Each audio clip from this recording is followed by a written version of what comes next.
another episode of Insightful Principles. And within this content today, I really want to just highlight Juneteenth, which was actually yesterday, June 19th, where it recognized freedom when slaves were officially free back in 1865. And if you all can do me a huge favor, please like, subscribe, and share this video. Don't forget to hit the notification bell below so you can be notified every week when I drop content. So when I first started this channel, my very first video was on Black group economics, and I highlighted the disparities within the Black and brown communities when it comes to building generational wealth. And I explained the racial wealth gap and how it's vital for us, specifically those in the Black and brown communities, to be more educated when it comes to financial literacy and being more intentional when it comes to keeping wealth in our economy. So I feel often within our communities, we can have discussions around sports, we can have, topics around entertainment, whether that's with friends or family. But when it comes to talking about more things that are prevalent, things that have substance when it comes to, building wealth, making sure that your finances are secured and having financial freedom, that doesn't seem to be prevalent within the Black community. So, my purpose for starting this channel was because I seen that there was a lack of conversations within the Black community when it came to financial literacy. And I honestly wanted my videos to be a resource for those that haven't been exposed to investing, personal finance, or even understanding how the economy works. Because even for myself personally, growing up, there were some conversations around budgeting and understanding just the basics of personal finance, but I didn't have discussions around whether it was investing in the stock market or investing in real estate, starting a business, having a sound emergency fund. I didn't have those conversations, so I really started this video out of a mission and a purpose to really want to help others and educate them that haven't been exposed to this information. And I want my information to change people's lives, and I want to have impact. And honestly, my mission with this channel is to help over 1 million people instill the principles necessary in order to obtain financial independence. And ultimately, my purpose is to help elevate the Black and brown communities and provide education that can not only change your life, but change your family lives. So I'm saying all this, like I mentioned, June 19th, yesterday, we were remembering Juneteenth. Today the stock market is closed, also in remembrance of Juneteenth.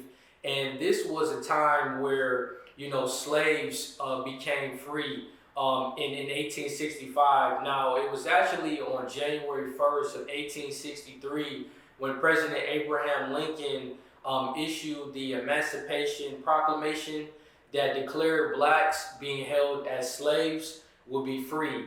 However, it actually took 2 years after that until December of 1865 when the 13th Amendment was established and the law stated that the end of slavery would be etched in stone in all of America. So that's when it actually became a law.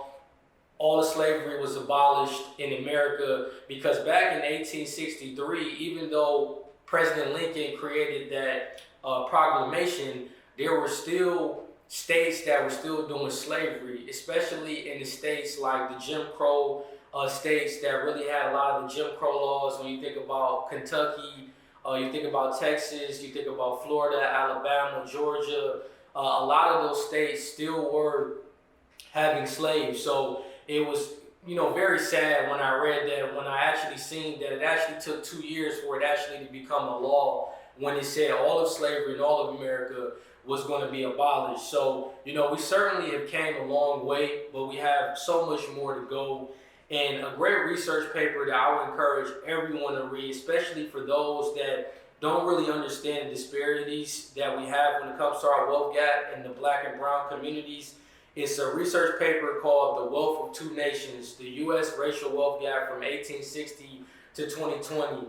And throughout this paper, they're really just breaking down a lot of the income growth, the savings behavior, and the capital returns and the evolution of the gap. So really highlighting the periods of when we got closer to 1865, when slavery became abolished and blacks were actually able to start focusing on ways to be able to build wealth.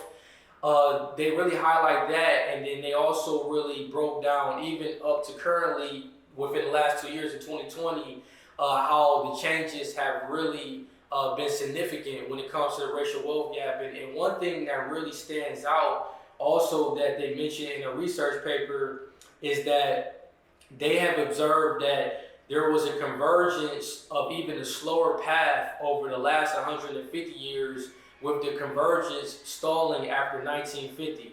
So since the 1980s, they mentioned here that the wealth gap has widened again as capital gains have predominantly benefited white households and the income convergence has stopped. So there has been a significant change within the last 150 years where a lot of that wealth has been brought more into the white households, and that's why I do this channel. That's why I want to educate the audience, especially for those out there that are less fortunate, because I do see that there is a problem, and this information has to be applied because it's the only way that we're going to be able to really change our family's life, or being able to pass wealth down to our children's children.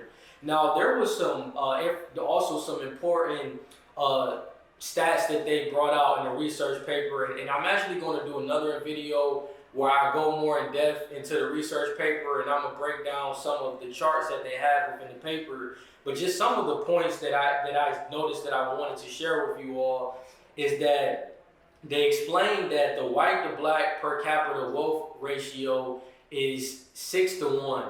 Meaning that the average white person in America has 6 times the wealth of the average black person living in America.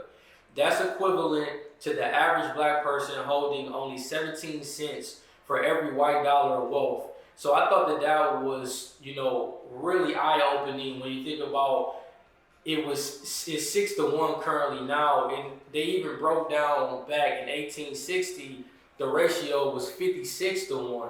So we have come a long way, but there's still not equality when it comes to just how wealth is dispersed within, these different ethnicity groups. Now, another point of concern that I wanted to bring up is the circulation of money throughout the black community.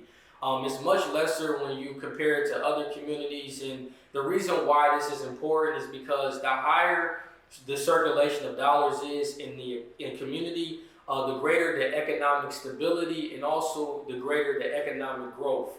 Now, there are studies that have shown that the average lifespan of the dollar is approximately 28 days in the Asian community, 19 days in the Jewish community, 17 days in the white community, and only 6 hours in the black community. So that's another stat where I said, we have to keep the circulation more within our communities and making sure that we are taking the time to buy black. If you have a black-owned coffee shop or a black-owned shopping center within your community, taking the time to actually shop and buy black. And I think that this is one problem that the black community has to work on, because the buying power of the black community isn't an issue. It's more of how the circulation of that buying power is facilitated throughout the economy.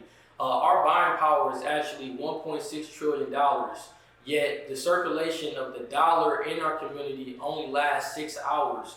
So some of the immediate solutions, like I mentioned, that can improve economic growth throughout our communities is of course buying black, but I also think investing in other black businesses and entrepreneurs. So coming up with some ideas with either your family or even friends of starting your own private equity, venture capital business where you can specifically invest in other black startups, invest in other entrepreneurs that are actually building things, whether that's in the tech, the finance space, whichever industry it is in, and really putting that money into our economy and our ecosystem that can really help us to be able to thrive and close the racial wealth gap. I also think one other solution that comes to mind is banking black. there's a lot of different banks that you can simply look online and see, is this a black-owned bank? There actually is a online banking solution at this moment called Greenwood Bank, which they're trying to solve this problem, and they're black owned, and they're really trying to address some of these issues when it comes to the disparity of the wealth gap within the black community. Now, banking black, I feel that it's so important is because the traditional financial system for a long time has excluded wealth from being circulated throughout the black and the Latino communities. When you think about, discriminatory lending, when based on the color of your skin, back in the day, you couldn't even be able to buy a home. Even now, there's still, different issues when it comes to that in certain communities, or redlining, where they will cut off certain communities and separate different ethnicities, and having blacks on one side and having, whites on another side. I think that a lot of that, has kind of excluded us when it comes to being able to build wealth within our families. And like I mentioned with Greenwood Bank, they're actually right now giving a $10,000 grant to black and Latino businesses. And I think that that's amazing. And I think Greenwood Bank, they're really trying to address this issue, and they're trying to encourage the transfer of wealth with not only your generation, but passing it down through a multitude of different generations. And, the bank right now, Greenwood, they're currently still waiting to go live. They do have a wait list at the moment, but I'll put all of their information in the show notes so you can be able to look into that if you are interested. And, it's just amazing to see what these guys are trying to solve, the problem that they are going to solve with, the issue of the racial wealth gap. And I think that, just to kind of wrap things up here, Juneteenth is a day where we can really reflect on what happened, but also put into perspective that we have more resources and education available to us now than any of our ancestors ever did back in 1865. It was illegal for us to be able to read and write. So just to be in this moment now, to be in this age of what you would call just the information age, and how technology has evolved in so many different aspects, I really think that the mission that I'm trying to solve with this channel, I take it seriously. I want to be able to impact you all that's watching this video, but being also able to help you be able to take this information to your family and friends, and being able to impact them. And I think that it needs to be about information changing lives, and not talking about the other things in life that are more temporary, but there needs to be that longevity type of conversation. So I hope when you all are analyzing and watching my channel, I hope that you're thinking about financial literacy, financial equality, and ultimately changing your financial mindset. Thank you all for watching. Don't forget to like, subscribe, and share this video, and hit that notification bell at the bottom of this video so you can also be notified every week. And thank you all for watching, and take care.